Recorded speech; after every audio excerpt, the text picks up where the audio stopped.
En este retal vamos a tocar un tema que ya han tocado en un teatro crítico Íñigo Gongay, Pedro Insua y Carlos Madrid. El teatro crítico llevaba por título Nación y secesión. Y es el asunto que ya viene de lejos, que provocó, por ejemplo, un rifirrafe entre Carlos Madrid y Luis Carlos Martín Jiménez, que yo me memicé y cuyo resultado es este. Afecta de un modo o de otro a todo. Eso de darse la autodeterminación y todo eso, y de estar maduro y todo eso, nada. Depende de la posición que tengan los demás, aliados o no, a nivel internacional. Eso es la clave de la política internacional, que es la tesis de Ayala. Es la fuerza del Estado, es lo único que te permite, bueno, que lo que habéis estado hablando antes. Entonces, entenderlo desde ese punto de vista es como un proceso interno al Imperio Español que se desarrolla, nada. Aquí es la dialéctica de imperio. Sencillamente, el Imperio francés destruye completamente España, el Imperio español, pero de raíz, y luego el inglés. Y se quedan con todo. Así es el asunto.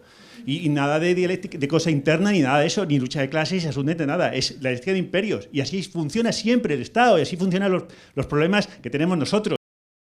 Es la disputa clásica que puso encima de la mesa Pedro Insua en su obra El Hermes Católico, en el que defendía que hay una continuidad entre la nación política española en la que vivimos hoy y la monarquía católica. Yo no voy a referirme, hay veces que me cuesta, pero no voy a referirme nunca a la monarquía hispánica o al imperio español, como dicen algunos, como monarquía hispánica o imperio español, porque me parece que es confuso.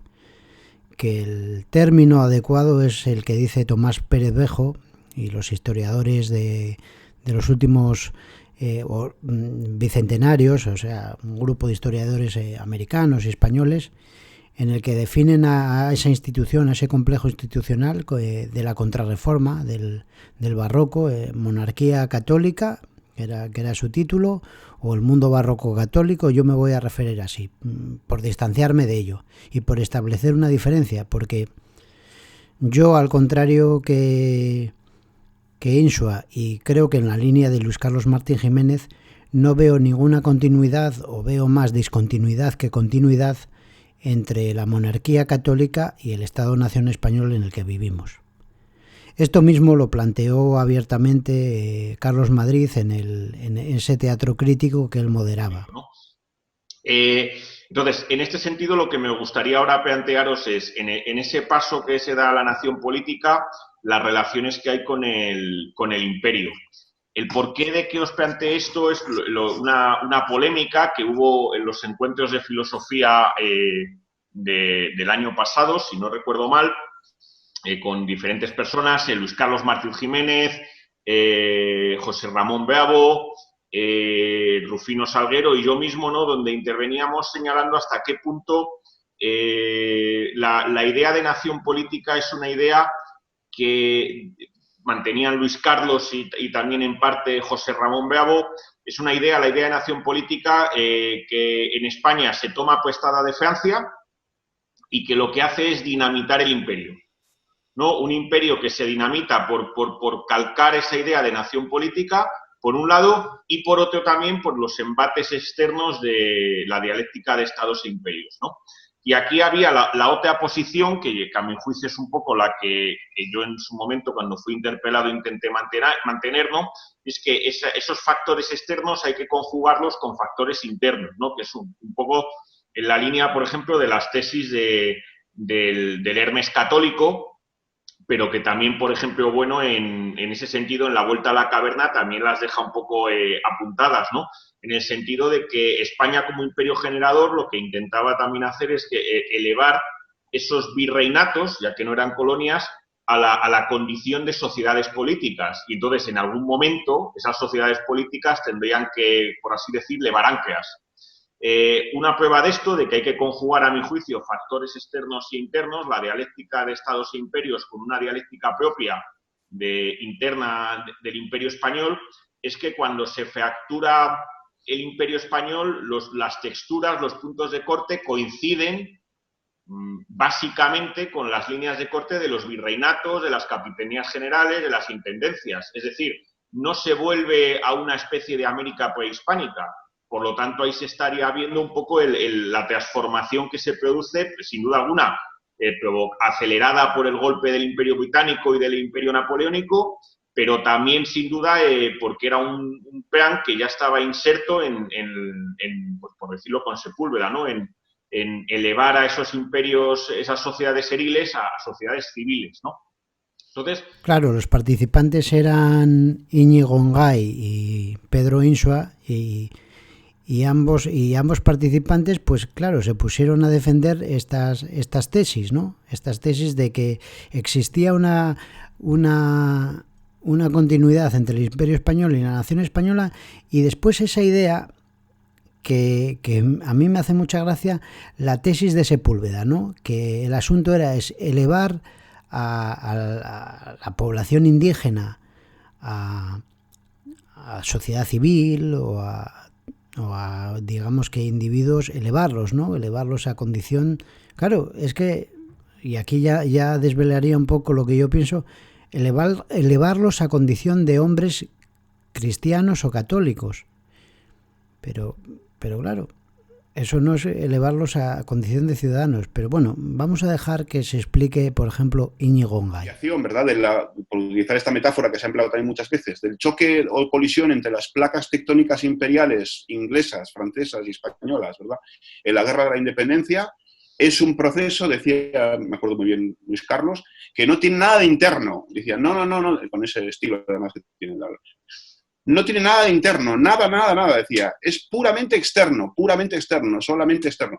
A mí esto me parece excesivo, porque un proceso, por lo menos visto desde el punto de vista materialista, decir que un proceso de este tipo es puramente externo o puramente interno, en ambos casos es una hipóstasis. Se conjugan los dos momentos, lo interno y lo externo, ¿verdad? Entonces, por supuesto, efectivamente, no se puede desconocer que el proceso de transformación revolucionaria de la nación histórica en una multiplicidad de naciones políticas a ambos lados del Atlántico es naturalmente algo que está envuelto naturalmente pues, por la codeterminación con otros imperios. Eso, por supuesto, que están en competencia a muerte. Eso, naturalmente, que no se puede desconocer. Porque si no, eso pues, recorre todo el siglo XIX. Todo el siglo XIX, desde la transformación, ya digo, del mapa de España, la reformulación de las unidades administrativas a través de la obra de Javier de Burgos, las provincias, todo esto, ¿no? Todo que sabemos muy bien. Ahora, ¿qué ocurre? Pues que esa transformación del antiguo régimen de la nación histórica en nación política, de nuevo, guarda una continuidad, pero esa continuidad es más bien tipo ameba, para utilizar esta metáfora biológica. ¿Por qué? Porque después no es que se interrumpa, es que se fracciona por fisión en muchas líneas de continuidad, porque la nación histórica española, de la que hablaba Pedro, ¿verdad?, que podemos retrotraer hasta Alfonso X o lo que se quiera, la Reconquista, marcado por el idioma y por otras muchas instituciones, por supuesto, como decía Carlos, esa nación histórica se da lugar no a una nación política, sino a varias, a muchas, a través de todos los procesos de emancipaciones americanas propias del siglo XIX. Ahora, aquí Íñigo Ngay, pues eso, se pone de parte de Pedro Insua, de las tesis de Hermes Católico, y a darle a lo mismo, que sí, que tiene que haber cuestiones de orden interno. Yo no sé por qué tiene que haber cuestiones de orden interno. ¿Por qué? ¿Por qué tiene que haber cuestiones de orden interno para explicar las naciones políticas que surgen en la hispanidad? ¿Qué tesis rara es esa de que tiene que haber una especie de orden interno y entonces como una transformación, ¿no? Él dice como una transformación, como el gusano se transforma en mariposa, pues aquí el gusano no se transforma en mariposa, se transforma en 1000 mariposas o en 20 mariposas, que son las repúblicas y la corona española, pero hay una transformación, una metamorfosis de orden interna. Nosotros, ¿por qué? ¿Por qué la tiene que haber? En la misma línea, por supuesto, Pedro Insua, que va a decir que vamos, que no es que solo hay se mantiene la continuidad, sino que además todo permanece como estaba, más o menos, pero bueno. Sí, bueno, completamente en ese análisis, claro. Es decir, en los casos recuerdo que, digamos, como argumento casi definitivo, ¿no? Con mucha vehemencia decía, nos lo quitaron todo, ¿no? Yo creo que no se llevaron nada, que no es igual. Precisamente, bueno, salvo algún mordisco que dieron por ahí en las Guayanas y en el Caribe y tal, de Belice y estas cosas, pero, bueno, que tiene su importancia, por supuesto, pero vía pirática además, bueno. Y entonces, Jamaica. Pero desde el punto de vista de la cohesión ya nacional, precisamente por la labor interna de acción del Imperio Español, desde el punto de vista cortical, basal y conjuntivo, es decir, la acción del Imperio, el Imperio tuvo una influencia, obviamente, organizando todo eso, y no quedó la cosa como estaba una vez que cae el Imperio. No, lo que queda es otra cosa, hay una transformación, hay una metábasis a otro género, que es el género de las distintas naciones americanas, pero procedentes del género, de la matriz del género español, no del imperio azteca, no del imperio inca, no tienen absolutamente nada que ver. Esto lo reconocía el propio Bolívar. Bolívar decía que nuestras constituciones, decía Bolívar, proceden de las leyes de Indias, de la legislación indígena, de la legislación de Indias, que era la legislación que regulaba pues, a toda la organización cortical, conjuntiva de todas esas sociedades que después se van recortando efectivamente, pues por ejemplo Honduras de un obispado, lo otro de una capitanía general, el caso de México, pues un recorte sobre un virreinato, en Perú pues se fracciona como virreinato, Perú Alto, que será Bolivia, etcétera. Entonces, el virreinato de La Plata, que es, o sea, hay dos virreinatos en el siglo XVIII, en el siglo XVIII son 4 virreinatos. O sea, en el siglo XVIII se multiplica la estructura por 2, digamos, se va dividiendo, ¿no? Y entonces esas divisiones son las que después terminarán las naciones americanas. Es una continuidad de división, digamos, por divisiones, también por la caída, pero, bueno, esto el propio Bono lo reconoce, ¿no? En España frente a Europa, es que esa no es una caída exactamente, es una consumación de la idea imperial de liberar, digamos, tal como inferiores operantis, ¿no? De liberar a los indígenas que estaban sometidos pues, a unas costumbres, a unas que los mantenían como siervos de las jefaturas que tenían entre ellos, de toda esta estructura tribal, digamos, que organiza tribal y en algunos casos hasta tiránico oriental, ¿no? En el caso de los incas y los aztecas y tal, veían allí pues un despotismo oriental, ¿no? Veían los españoles. Y entonces... Bueno, pues a mí me parece que esto es ir contra un principio ya del materialismo filosófico, de la filosofía política que expresó Bueno en aquella conferencia en 1998, en abril del 98 fue, me parece, en la que en un momento determinado firmemente viene a decir que lo que se llama el Imperio Español, lo que yo llamaría la monarquía católica, era un imperio calculado para no caer. Es lo que plantea el problema filosófico, que es el siguiente, atención. Es el mismo problema que Jameson planteó la caída del Imperio Romano, la primera Roma. O es el mismo problema que se ha planteado en nuestro siglo, la caída de la tercera Roma, como la llamó Iván el Terrible, Moscú, ¿verdad? La caída de la Unión Soviética. Es decir, la primera Roma no estaba calculada para caer. Y por eso el Imperio Romano es un problema filosófico. ¿Por qué cayó el Imperio Romano? ¿Por qué cayó la Unión Soviética? No era un imperio calculado para caer. ¿Por qué cayó el Imperio Español? No estaba calculado para caer. Entonces son problemas de filosofía de la historia. Claro, si era un imperio calculado para no caer, las tesis que están sosteniendo Insua, Ongay y Madrid, de que sí, de que en el fondo estaba calculado para que cayese, pues claro, convierten al imperio generador en un imperio depredador, más o menos, ¿no? Es decir, sería que iban a América, yo que sé, a sacar metales o a sacar lo que fuese, y después de sacar metales y tal, pues los dejaban allí con sus republiquetas, como se hizo en África, y buscaros la vida. pero es que el imperio, eso no es así, porque el imperio, la monarquía católica era un mundo que pretendía elevar a sus individuos no a condición de ciudadanos, sino a condición de hombres católicos, de cristianos, de caballeros cristianos, caballeros católicos. Esa era el ortograma del imperio. Y ese imperio tenía un ortograma que estaba completamente, que era imposible que se compaginase con la idea atómica francesa de reducir a los hombres a átomos, es decir, de reducir a los ciudadanos a átomos.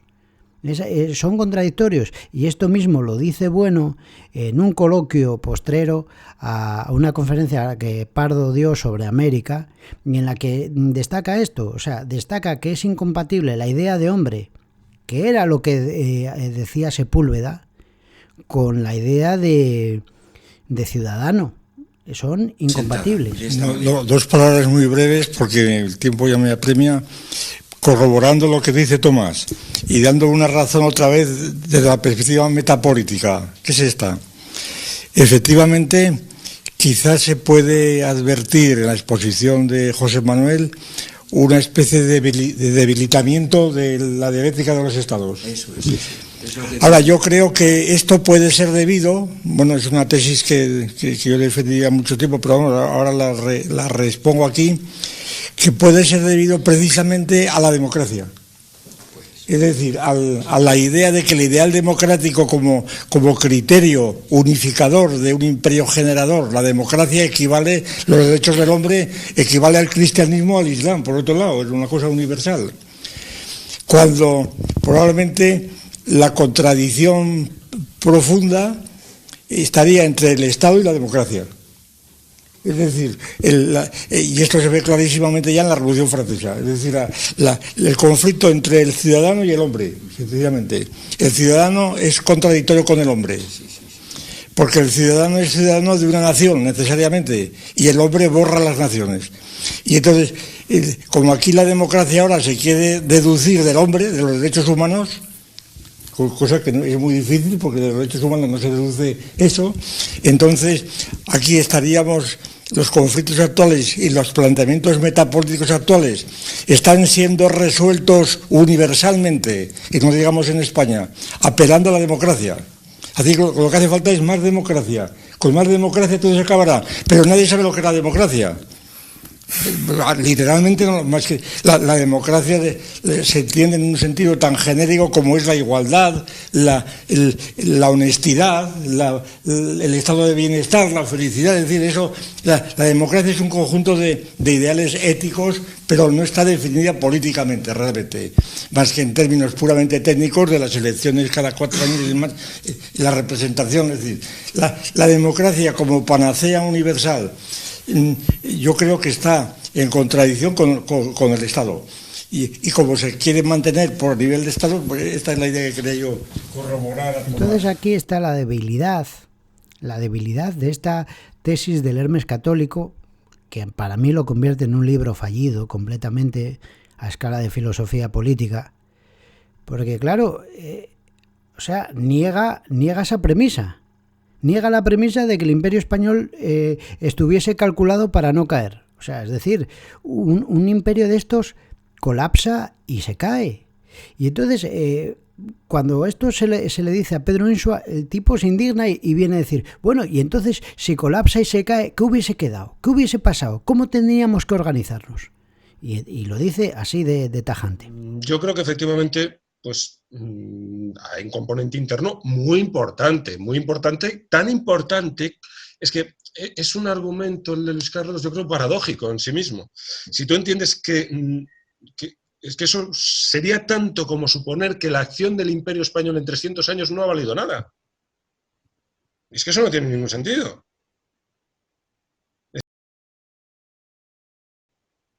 Es decir, ¿cómo no va a valer esa acción? Digamos, labor imperialista británica y francesa son capaces de arruinarlo absolutamente todo, de tal manera que aquello es irreconocible desde el punto de vista de su matriz imperialista española. No. el idioma, muchísimas cosas. Entonces, yo creo que no tiene ningún sentido. Otra cosa es la idea de nación, y ahí está el debate que planteaba Carlos, ¿no? La idea de nación, digamos, desde la Revolución Francesa y la idea de nación desde la Revolución Española, porque la española también ha sido una revolución, la revolución liberal, ¿no? Entonces ahí la cosa cambia. Ya, digamos, ahí sí que es un enfoque distinto. Precisamente lo que está a la base de la nación española no es la nación francesa, no es una mímesis. Es decir, los revolucionarios liberales españoles, es más, se hacía contra Francia, primero, y además, según los propios afrancesados, los que se reúnen en Cádiz, los diputados de Cádiz, están siendo pagados y tal por Inglaterra. O sea que, entonces, y además a lo que apelan los españoles es a las partidas, precisamente esto que estamos hablando, los fueros de juzgo, a las partidas, es decir, a la labor jurídica, así lo dice Argüelles, ¿no?, en el discurso preliminar de la Constitución de 1812, a las partidas, a toda la legislación hispana.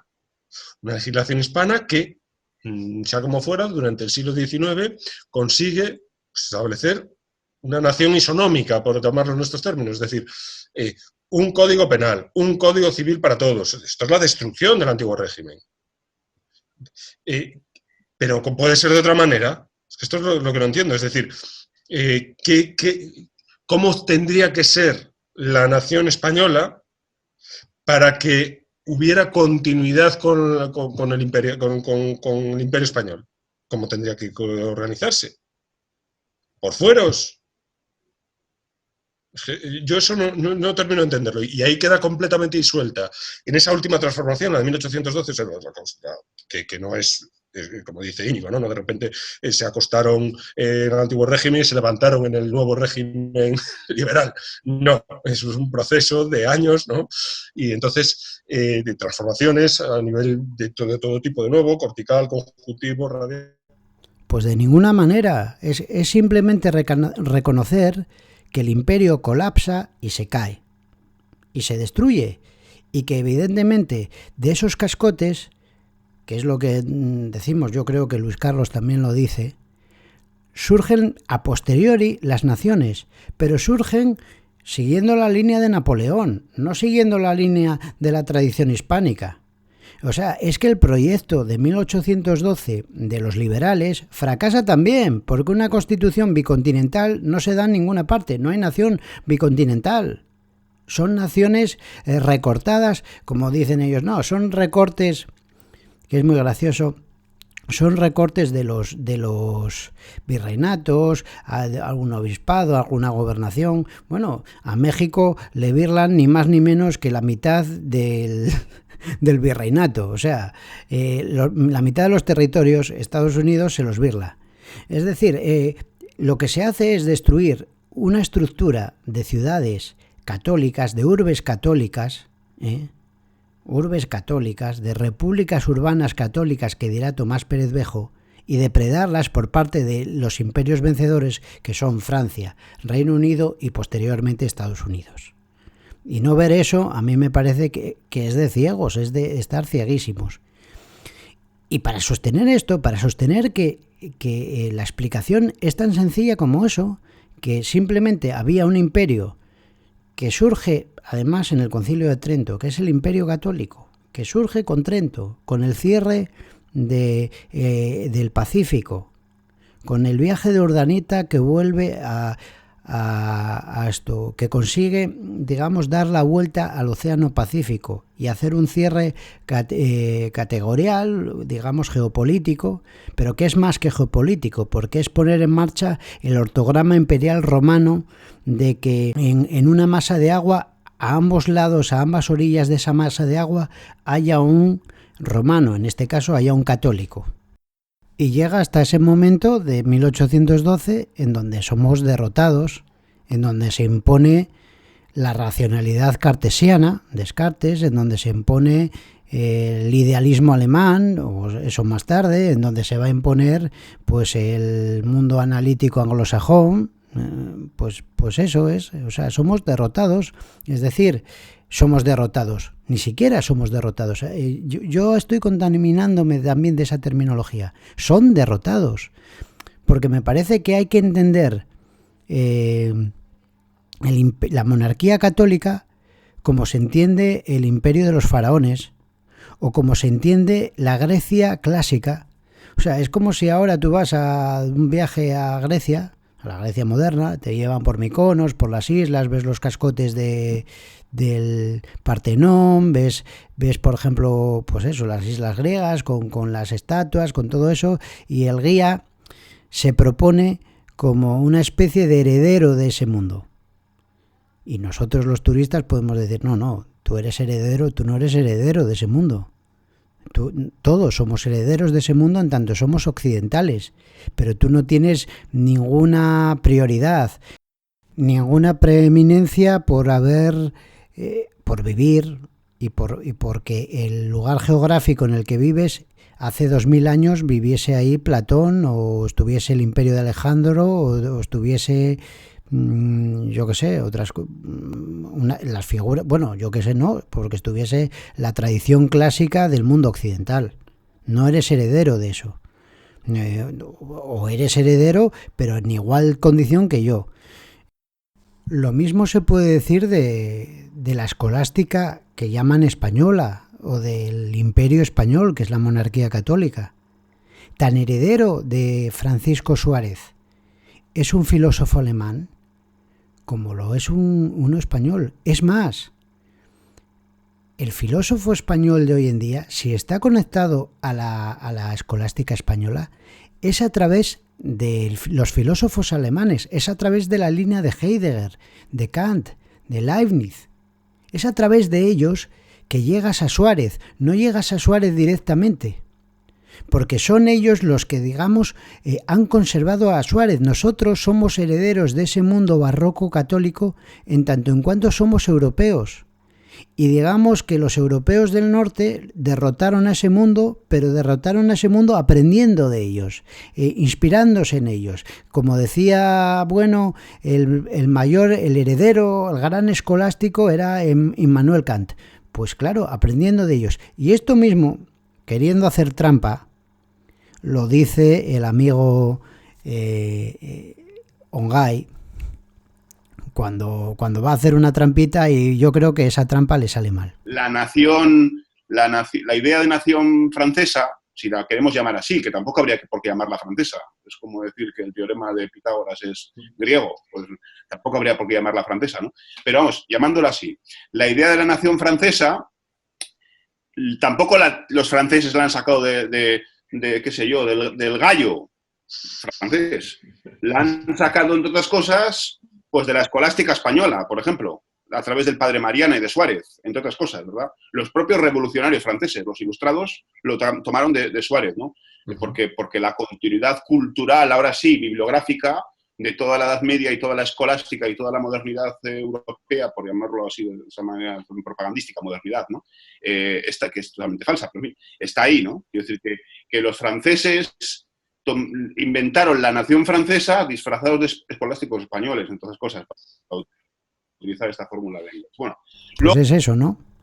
O sea, los franceses se disfrazaron de escolásticos españoles para hacer la revolución, que no era así, que decía, bueno, que los franceses se habían disfrazado de romanos para hacer la revolución. Pero vamos a conceder que los franceses se disfrazaron de escolásticos españoles para hacer la revolución. Es decir, que en la España actual, en la del Estado-Nación, conocemos y llegamos a la escolástica llamada española a través de los franceses, a través de Descartes, a través de, como dije antes, de Leibniz, a través de Kant, a través de Heidegger, que puede ser hasta el último gran también escolástico. Es decir, llegamos a través de los europeos, porque ser español es ser europeo. Ser español es una discontinuidad con ese imperio que sería como el Egipto moderno hoy con respecto a los faraones, que es como la Grecia moderna de hoy con respecto a la Grecia clásica. Mantenemos más continuidad que esas formas modernas de Grecia y Egipto, es cierto, pero un poco podemos decir que es lo mismo. Esta tesis de que el imperio fue construido para no caer y que lo que postula el amigo Pedro Insua en el Hermes Católico es un error, la sostiene Tomás Pérez Bejo al hablar de las independencias americanas. Podría resumir el contenido del libro en este sentido, es que yo digo que las independencias fueron un acto exógeno. Es decir, o sea, las sociedades latinoamericanas no había un fermento cuando de pronto alguien empieza a buscar antecedentes de las independencias, por ejemplo, en el caso de Colombia, ¿no? Y dice, bueno, la rebelión de los comuneros, de no sé qué y no sé cuántos. Bueno, la rebelión de los comuneros es una rebelión de antiguo régimen que no tiene absolutamente nada que ver con los posteriores procesos de la independencia. La independencia surge como un proceso exógeno que irrumpe de forma violenta por una crisis de legitimidad en una estructura política. Y ahí yo utilizo, porque claro, usted me decía hace un momento, no nos sirve el modelo de guerra de liberación, y yo le decía no, pero ¿qué otro modelo nos sirve? Yo creo que sí que hay un modelo que nos sirve, que son los de los imperios fracasados. Entonces, el caso de la monarquía católica es el caso de un imperio que colapsa, pero colapsa, y entonces sobre las ruinas de ese imperio surgen nuevas naciones. Yo digo que este modelo, quizás para entender lo que ocurrió en la América española en 1810, no nos sirven las guerras de liberación nacional, pero sí nos sirven la Unión Soviética, el imperio turco, el imperio austrohúngaro. La Unión Soviética no desaparece porque los ucranianos, los bielorrusos buscasen la independencia. La Unión Soviética desaparece porque colapsa como una alternativa global al sistema capitalista, se hunde, y una vez que el sistema imperial se hunde, aparecen distintas unidades políticas. Yo creo que exactamente eso es lo que ocurrió en el caso de la monarquía católica. Ahí está, la comparación otra vez vuelve a ser como la que hace Bueno. La misma comparación que hace Bueno en el 98, los grandes imperios, la Unión Soviética, la comparación con la Unión Soviética es increíble, está muy bien, muy bien. Pero es que hay otra cosa que también desmonta las tesis de Ongay y de Pedro Insua. Ongay, en cierto momento del programa de Teatro Crítico, vincula, habla de las ciudades, y de que las ciudades naturalmente, o sea, de que digamos de la colonización hispánica o española, la colonización católica pobló, llenó de ciudades América y establece como una continuidad natural entre ese mundo urbano, esas ciudades y el surgimiento de las repúblicas. Pues aquí acabo de encontrar un corte de Tomás Pérez Bejo en el que contradice esa tesis, en el que dice que curiosamente las repúblicas y el tipo de república rural que aparece en América va justamente en contra del mundo urbano imperial, que es la negación del mundo urbano imperial. Lo dice de la siguiente manera. Rodeando. Ahora, también es verdad, que yo creo que esta es la tesis efectivamente de Pedro Insua en Hermes Católico, ahora le daré la palabra a él, pero me parece, como a ti, Carlos, decías, que yo creo por lo menos, a mí me parece la más acertada. También es verdad que efectivamente es parte del ortograma, parte, por supuesto, en el sentido del fin operis, ¿no? Del fin operantis. Eso, naturalmente, es lo que menos importa aquí, ¿no? El parte del fin operis, ¿verdad? Del propio sentido teleológico del ortograma imperial generador, el hecho de generar ciudades. En este caso, las ciudades acabaron convirtiéndose, por supuesto, en naciones políticas, en repúblicas, que además, y eso es un argumento muy potente el que da Carlos, coinciden aproximadamente con los límites administrativos, por otro lado muy complejos, por supuesto, porque la estructura de la monarquía hispánica era muy compleja, de los virreinatos y de las capitanías. Lo que planteo en el libro es que en realidad esto, primero, es rigurosamente falso. Si hay algo que caracteriza la colonización española en América es la fundación de ciudades. Incluso yo cuento ahí un chiste que me parece un chiste significativo, que es ese de que si dos ingleses se encuentran fuera de su país forman un club y si dos españoles se encuentran fundan una ciudad, ¿no? Entonces, eso casi es la descripción literal de lo que ocurrió en América. Una América que durante el siglo XVI, XVII y XVIII es fundamentalmente un mundo urbano. Cuando digo un mundo urbano no quiero decir que la mayor parte de la población viviese en las ciudades. Lo que quiero decir es que su universo mental, la forma que entienden cómo debe estar organizada la sociedad, parte de categorías urbanas. Esa ruralización del mundo latinoamericano se origina, es una de las consecuencias también, y yo creo que una consecuencia nefasta, yo diría que una consecuencia nefasta del propio proceso de la guerra. ¿Por qué? Por un lado, porque la propia guerra, al movilizar las poblaciones rurales, mostró la fuerza del campo, es decir, o sea, los soldados que combatieron en la guerra fundamentalmente fueron en gran parte campesinos. Entonces, claro, eso dio origen a todo el caudillismo posterior, y una de las cosas que yo digo en el libro es, bueno, no partamos de esa especie casi como de teología estúpida de decir es que el caudillismo es una especie de cosa genética de la raza española, ¿no? Es decir, o sea, el caudillismo es el resultado de una determinada evolución histórica que tiene su origen en esas guerras. No hay caudillismo durante 3 siglos en América, es decir, o sea, a mí me parece que eso es absolutamente evidente. Pero después hay otra cosa que es también de carácter jurídico. En realidad, durante todo el periodo virreinal, América está repartida en grandes ciudades que controlan espacios enormes, es decir, el cabildo de la ciudad de Bogotá era extensísimo y así de todas las ciudades. La Constitución de Cádiz establece que todo núcleo urbano de más de 1000 habitantes puede pasar a ser un ayuntamiento, con lo cual, claro, eso multiplica por 10, por 20 el número de poderes locales, porque multiplica el número de ayuntamientos. Y eso tiene un fuerte efecto de ruralización en la vida pública latinoamericana que se va a extender a todo lo largo del siglo XIX y posiblemente parte del XX. Más claro, me parece que agua. Es decir, esto necesita repensarse y necesita ponerse en serio sobre la mesa el asunto de la idea de la monarquía católica y mirarla con distancia. Y creo que incluso hay que repensar de nuevo el término España frente a Europa. Porque España no es la negación de Europa, es muy al contrario. España es la forma que los católicos, los barrocos católicos de la península ibérica accedieron a convertirse en europeos. Es un proyecto europeísta España. Es asumir todos los aires que vienen de los Pirineos, las formas culturales, las formas de pensamiento.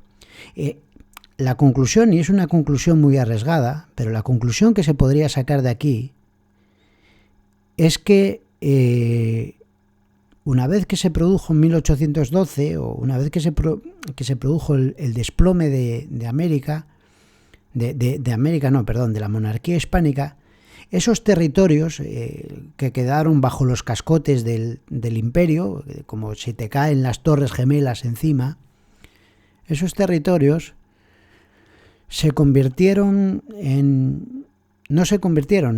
no tuvieron nada más que decir con respecto a la marcha del mundo.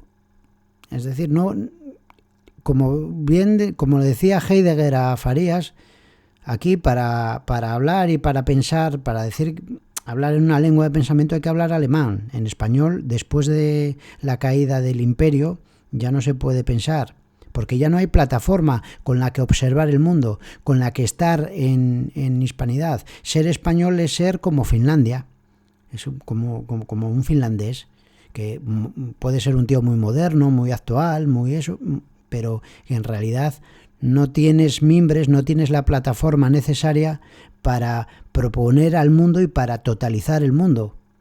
Esa plataforma sí que la tenían franceses, ingleses y alemanes, pero nosotros no. Y la tenían desde una forma genuina de Estado, que sí, que eso era...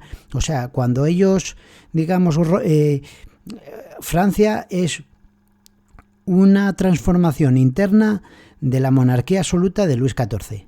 Natural, o sea, del gusano de esa monarquía surge naturalmente la República Francesa. Pero cuando esa transformación se aplica a la monarquía católica, que además es una monarquía de otra estirpe, bueno, se cuida muy mucho de no hablar de que la monarquía católica es una monarquía compuesta y muy compleja, muy diferente, y que no se puede aplicar la misma, no se la puede ecualizar. Sin embargo, bueno, ecualiza las monarquías de Francia y de España. Y ahí, por ejemplo, está uno de los fallos del mito de la izquierda, porque se trata a las coronas, se las iguala, cuando no son iguales. No se puede ecualizar a una monarquía no bicontinental, tricontinental, con un complejísimo estructura, además nematológica, muy distinta a la nematología y a la estructura de la monarquía francesa. pero eso se ecualiza y se iguala todo y se allana todo, y entonces ahí vienen los problemas y vienen esas tesis confundidísimas del Hermes católico que aún se sostienen en estos teatros críticos y que sostiene una parte del materialismo filosófico, y que yo creo que es una degradación propia del materialismo filosófico.